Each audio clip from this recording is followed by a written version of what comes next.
Von dort hat man ihn gehört lachen, so laut und grässlich, dass die ganze Hütte gewackelt hat. Den 3 Sinnen aber ist das Lachen vergangen. Käsebleich sind sie geworden, die Knie haben ihnen geschlottert und die Haare sind ihnen zu Berg gestanden.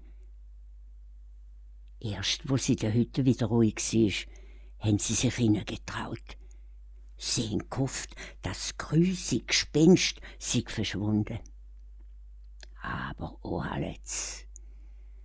Der Dockel ist am Tisch gehockt und hat sich grad die Reste von einem grossen Käse ins Maul hineingestopft. Was haben die da zu suchen, wenn ich am Essen bin? Hat er gesagt und die 3 Söhne ganz frech angeschaut. Da haben sie die Babe gepackt, hinter den Armen und Beinen ausgerissen und den Holzkopf ins Feuer hineingeworfen. Dann sind sie in den Stall melken.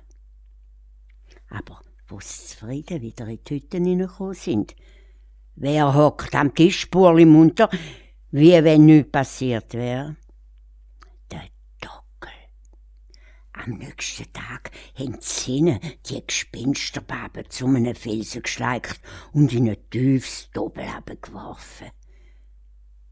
Aber wo sie zur Hütte zurückgekommen sind, ist sie vor der Tür gestanden.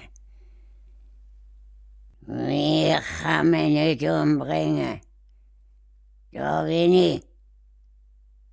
Und da bleib ich. Machet, was ihr wollt. Mir gefällt's da. Kurz und gut, die 3 starken Söhne sind dieser Babe nicht mehr Meister geworden. Sie haben sich verreissen und verbrennen oder über hohe Felswände abwerfen. Immer ist sie wieder zurückgekommen. Sie ist ihnen überall nachgelaufen, vor allem im Churi. Keinen Schritt hätte er machen können, ohne dass sie hinter ihm gestanden ist. Am Anfang hatten sie Angst vor ihr, aber mit der Zeit haben sie sich an sie gewöhnt. Wenn man dieser Babe genug zu essen gegeben hat sie geschafft wie eine Magd. Sie hat Geschirr gewaschen und beim Melken und Käse geholfen. Sogar beim Jassen hat sie mitgespielt. Fast immer hat sie gewonnen. Nur wenn etwas nicht nach ihrem Kopf gegangen ist, hat sie angefangen zu toben und Meerstühle und Käsekessel in der Hütte rumschmeissen. Das Gespässigste an dem Gespenst aber war, dass es so viel gefressen hat. Andere Gespenster essen nämlich überhaupt nichts, aber das. Du meine Güte.